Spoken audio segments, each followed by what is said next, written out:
Dolphins taking on the Jets. So the Jets down 3-0. They march right down the field, running the ball with power. They look great, and then they fumble inside the one. I was smiling for you, Greeny. It looked optimistic. This is the Jets that we imagine, a tough running game. We're going to play good defense, not make mistakes.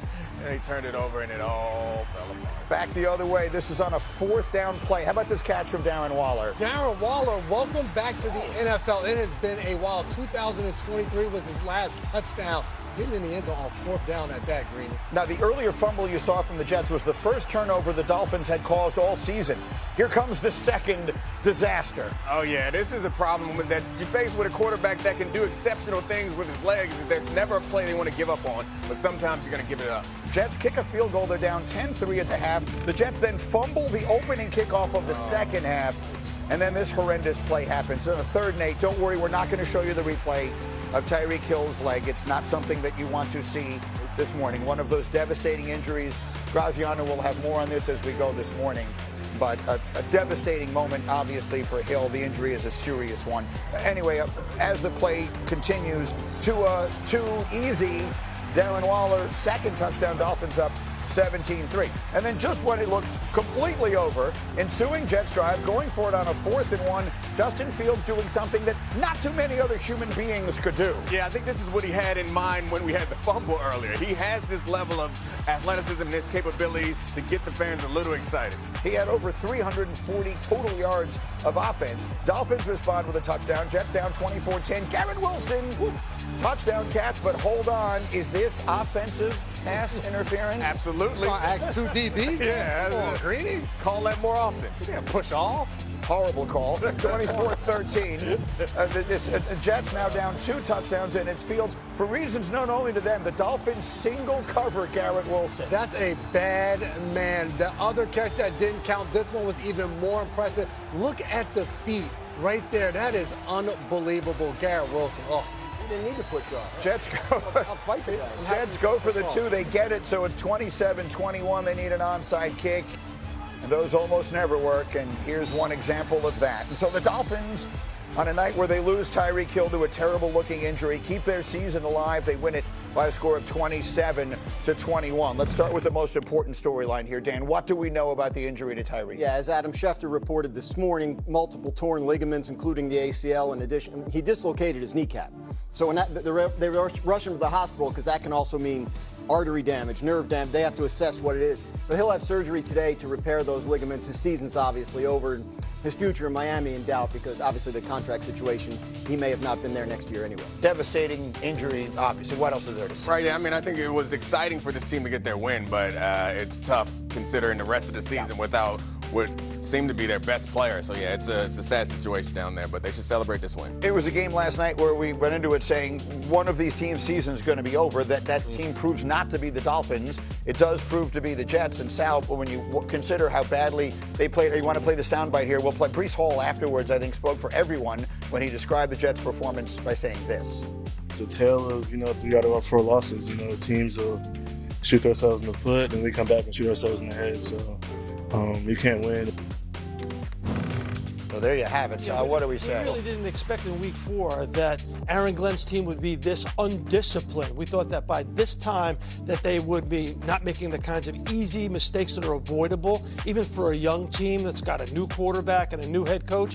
You would think that they would be a much more disciplined football team. They look ridiculously unprepared. They look terribly coached. There's no other way to say it. Aaron Glenn came in this year talking about cleaning up all of the obvious mistakes, the penalties, the turnovers, all the things that cost them last year. The Jets weren't going to be a Super Bowl team this year, but the coach was talking about laying a foundation that's going to be built on discipline and toughness. The Jets have shown neither of either of those 2 things. No discipline, no toughness. They look terrible. And if the coach is looking for a definition of same old Jets, which he seems not to understand, someone should show him a tape of the way his team has played through 4 weeks. That's the definition of same old Jets. It's just, it was amazing how it turned. Like their opening drive, they did everything they wanted to do. They were running the ball at will, and they get close to the goal line, they fumble. Now the Dolphins go the length of the field for a touchdown. Now you're down 10-0. The whole entire thing falls apart because of one play. But yeah, the penalty penalties, the pre-snap stuff. It just, if he scores there, which is entirely possible, yes, the game could feel totally different. Now the Jets are in control of the game. They can keep running.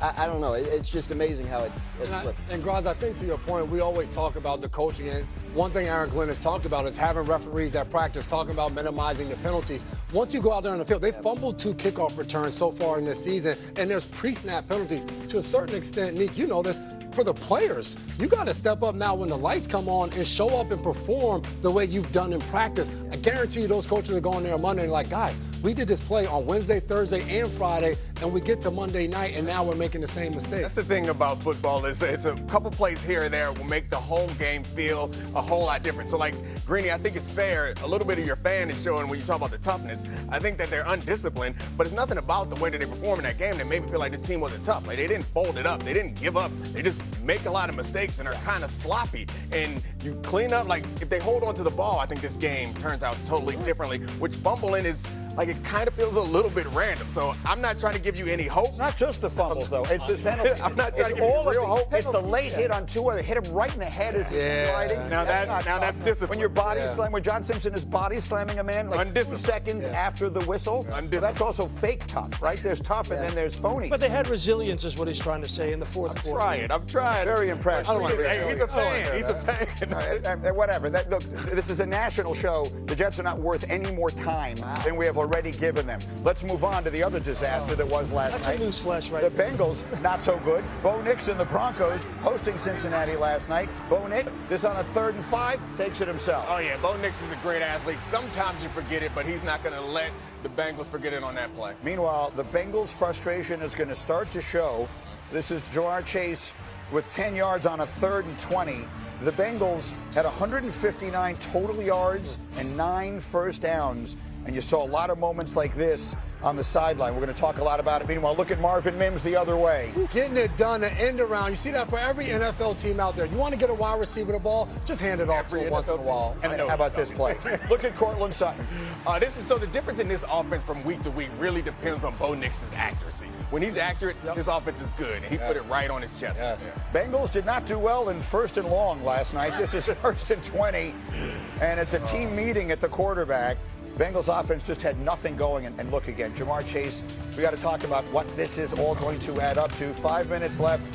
The ball game is essentially over anyway, but here comes R.J. Harvey, 28-3, the final score. You see the looks on those faces, not what they were expecting. After the game, Jamar Chase active on social media. The first post says, "Man, y'all better leave me alone," and he had like a couple of crying, laughing emojis. And then another one, he said, "I play with passion, #WhoDay." So I turned to someone who might be able to decipher social media. What's he trying to say there? I mean, that he plays with passion and he's still part of the team. Like the WhoDay, like he's still committed. I think you see in week 2, that's a catastrophic event, and that's what you were seeing in Cincinnati now, and the fallout of it is going to be fascinating. Their season is quite obviously over as far as anything they were hoping to accomplish realistically. Now the question is, how do they keep it together? Well, the bottom line is it's 2 things, right? It's about the Bengals. It's also about the division, within the division. What's the fallout, right? For the Bengals,